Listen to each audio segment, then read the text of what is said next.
So I would encourage you to look at labels, right?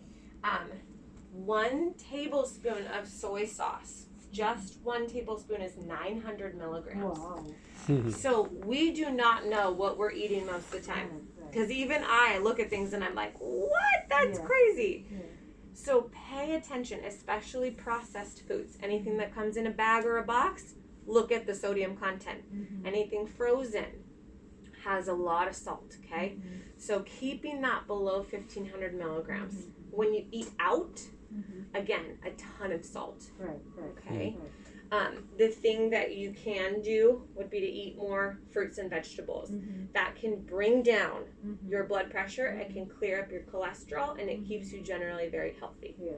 Okay? Any questions about anything so far in terms of stroke risk? Okay. And then stress, of course. Stress can impact your blood pressure.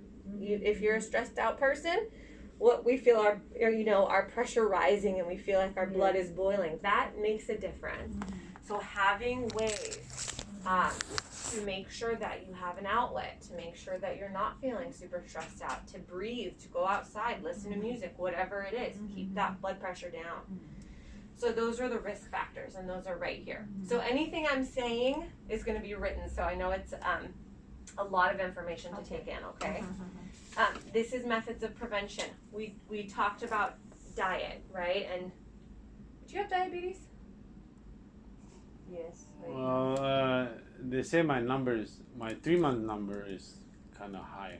Okay, so even if you're not full-fledged diabetic, but you have blood sugar sort of issues, or your doctors ever talk to you about it, it's worth paying attention to, because that makes your stroke risk go up by like a ton.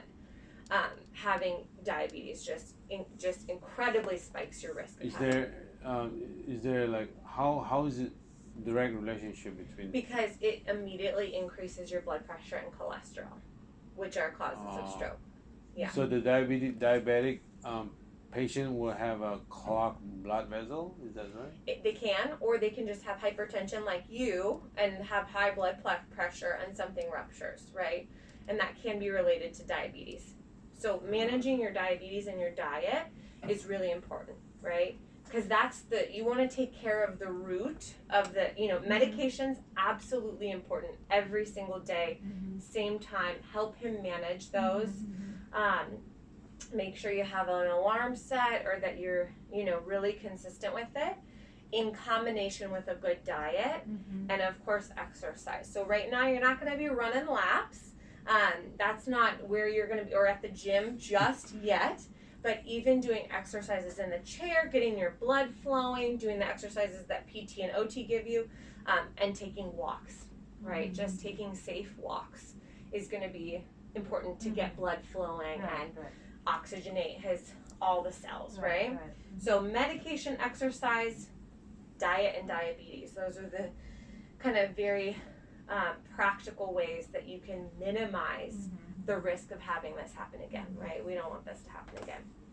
So it matters. What you do beyond today, and you go home, and the choices that you make and all that stuff directly impacts whether or not you'll have potentially a second stroke. Okay, so really important, because you're so young, you got a lot of life ahead of you, right? So we want this to be the first and the last. Okay, so those are prevention. So in speech therapy, Mimi, so we do stroke education in speech therapy. We also look at someone's cognition or their thinking skills after a stroke happens, right? When you have a bleed in your brain, you have changes in thinking no matter what, right? Because those cells that were responsible for certain areas of our thinking are not working anymore, or not working as well, right? So